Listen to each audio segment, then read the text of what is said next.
Salut les codeurs en herbe, bienvenue sur Tuto Turbo. Dans cette première vidéo de la série Python, nous allons explorer les bases de Python, un langage de programmation populaire et polyvalent. Préparez-vous à découvrir la syntaxe simple et les fonctionnalités puissantes de Python.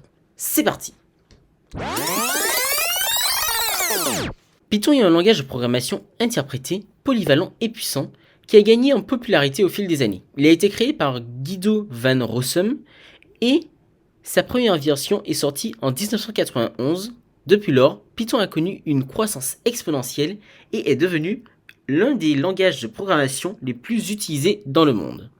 Python est largement utilisé dans divers domaines, notamment le développement web, l'analyse de données, l'intelligence artificielle, l'apprentissage automatique, la science des données et bien d'autres.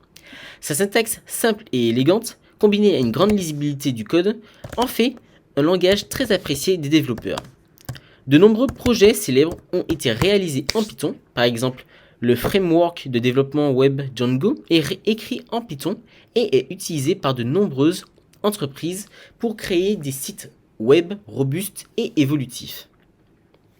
La bibliothèque de traitement des données Panda est d'ailleurs un autre exemple populaire puisqu'elle est largement utilisée pour l'analyse de données. De plus, des bibliothèques telles que TensorFlow et PyTorch ont propulsé Python comme l'un des principaux langages utilisés dans le domaine de l'intelligence artificielle et de l'apprentissage automatique. Pour commencer à utiliser Python, vous devez d'abord l'installer sur votre système d'exploitation. Pour les personnes qui sont sur Windows et sur Mac, vous pouvez aller sur le site officiel de Python, qui est python.org. Je vais mettre ce lien dans la description. Et ensuite, vous allez dans Download et vous choisissez votre système d'exploitation. Puis, vous téléchargez la dernière version. Pour les personnes qui sont sur Linux, il faut savoir que la plupart des distributions Linux sont livrées avec Python préinstallé. Cependant, pour vous assurer d'utiliser la version la plus récente, alors vous allez ouvrir un terminal et exécuter la commande suivante, celle qui s'affiche à l'écran, qui est code su apt update et sudo apt install python 3 si je ne me trompe pas. Après, il existe d'autres applications pour Python, notamment Spider, qui est une application que j'utilise assez régulièrement. Je vais vous mettre d'ailleurs le lien dans la description. Et donc, vous appuyez sur Download et ça vous amène directement à la partie pour télécharger en fonction de le logiciel d'exploitation. Ensuite, vous avez aussi le choix d'utiliser des sites en ligne pour Python, tels que Replit. Et sur ces sites, on a à peu près tous les services qu'utilise Python. Après, sur le site Replit, ce qu'il y a de bien, c'est que l'on peut aussi avoir d'autres langages de programmation, tels que le HTML, le JavaScript, le CSS, le C++, le C, etc. Donc, une fois que Python a été installé sur l'ordinateur, ou alors que vous allez utiliser un des sites internet que vous avez trouvé, qui permet d'utiliser Python, alors vous allez l'ouvrir déjà. Et une fois que l'invite de demande ou le terminal seront ouverts, donc moi je vais utiliser Spider.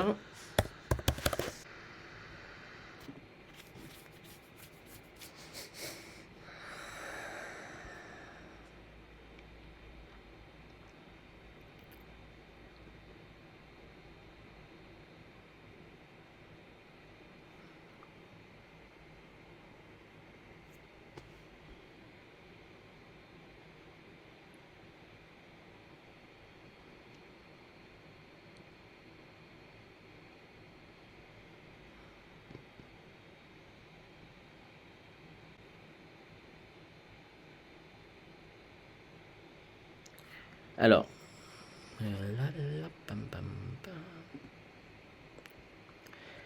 dans l'interpréteur Python, vous pouvez saisir des instructions ou des expressions Python et obtenir les résultats instantanément. Par exemple, vous pouvez saisir print bonjour, Python, par exemple. Donc, print, alors, entre guillemets, bonjour, virgule, Python.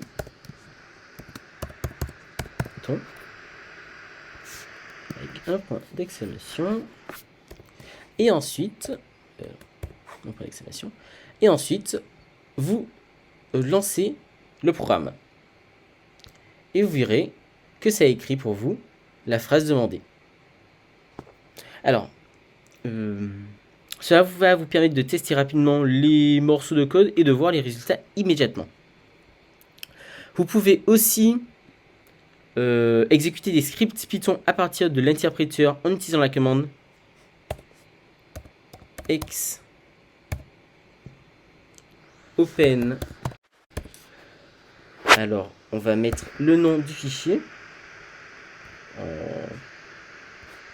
Donc, alors, ce sera là, nom du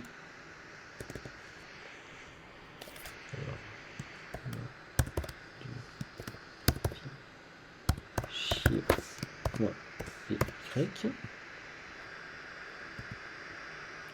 Point read. Hop, hop, là. Voilà. On va utiliser untitled 0. Donc alors untitled 0.py. Donc alors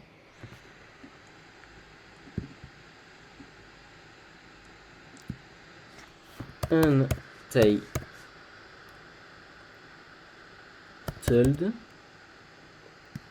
0.py. Et là maintenant, lorsque l'on va faire run, on va avoir ce que untitled 0 nous donnait. D'ailleurs, si on fait run sur untitled 0, on obtient d'ailleurs le même résultat. Donc il faut savoir en fait que cette commande va ouvrir et exécuter le script Python spécifié. Alors maintenant, on va voir les variables qui sont utilisées pour stocker des données. Alors une variable, il y a un nom auquel une valeur est associée. Vous pouvez déclarer une variable en utilisant un nom significatif et lui assigner une valeur à l'aide de l'opérateur d'affection égale. Par exemple, x égale 5, crée une variable x et lui attribue la valeur de 5. Python prend en charge plusieurs types de données de base tels que les entiers, int. Donc alors x égale int 5. Les nombres à virgule flottante. Donc alors par exemple on aura float 5,4. Ou encore les chaînes de caractères.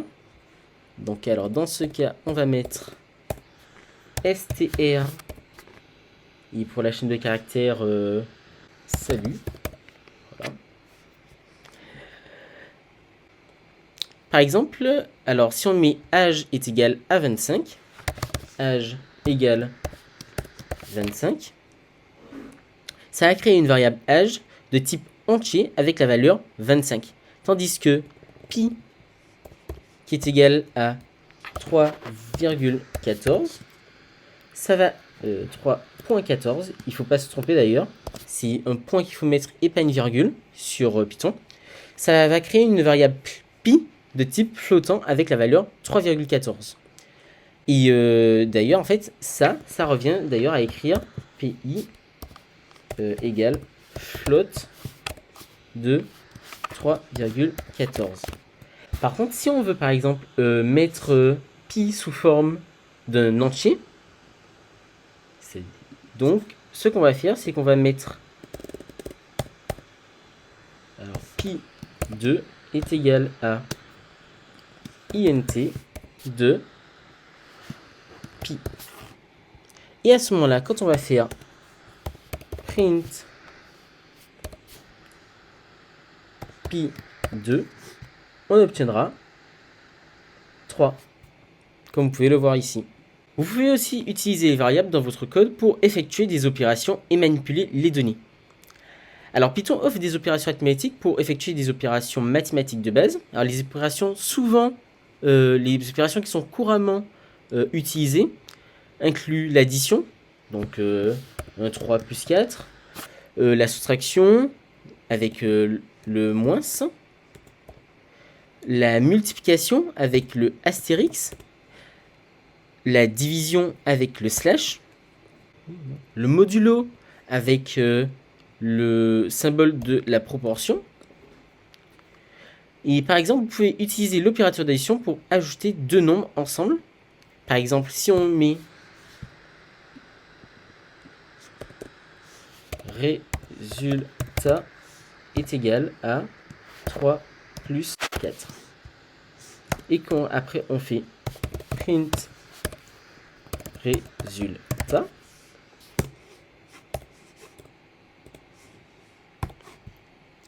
on obtient 7 qui est la somme de 3 et de 4. Ensuite, Python prend également en charge des opérations plus avancées telles que l'exponentiation avec les deux astérix, c'est-à-dire quand on veut écrire n à la puissance quelque chose. Ça prend aussi en charge la division entière avec 2 slash et d'autres fonctions mathématiques sont disponibles dans le module math. Les structures de contrôle sont utilisées pour contrôler le flux d'exécution du code en fonction de certaines conditions. Les deux structures de contrôle les plus courantes en Python sont les structures conditionnelles, if, else, et les boucles for, while.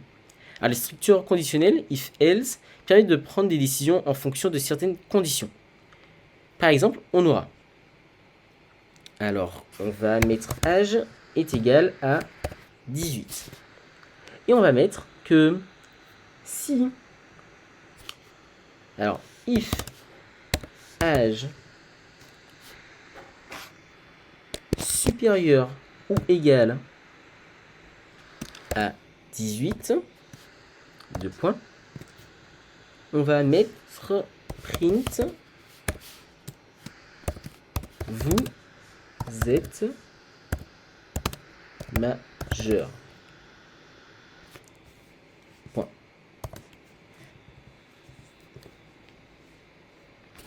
Et on va mettre un else. C'est un sinon. Et pour ce sinon, on va mettre print vous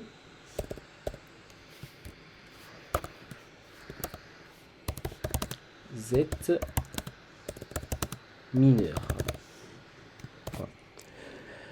Et même d'ailleurs pour l'âge, au lieu de mettre directement 18, on va faire est égal à int, puisque l'âge c'est un entier. Input, c'est une question qu'on va poser à l'utilisateur. Donnez votre âge. 2 points. Et donc là maintenant, on va faire lancer. Donnez votre âge. Je vais mettre par exemple 13. À ce moment-là, ça met vous êtes mineur. On relance pour voir. Donnez votre âge. Je mets par exemple 21. Et à ce moment-là, on met vous êtes majeur. Les boucles permettent, quant à elles, de répéter des actions tant qu'une certaine condition est vraie, pour la boucle while, ou pour un nombre déterminé de fois, pour la boucle for. Donc, par exemple, on va faire la fonction dire bonjour. Donc, alors, on va faire def dire bonjour avec une variable. Hop, on met 2 points et print bonjour avec notre variable. Et après maintenant ce qu'on va faire, c'est qu'on va lancer le programme. Et ici on va venir écrire dire bonjour. Là, j'ai fait une faute. Bonjour. Avec comme nom par exemple Alice. Et voilà. Cette fonction dire bonjour va prendre en fait l'argument nom et va afficher bonjour avec le nom à l'écran en appelant la fonction avec l'argument Alice. Elle affichera donc bonjour Alice. Python dispose également de nombreuses fonctions intégrées telles que len qui permet de déterminer la longueur d'une liste.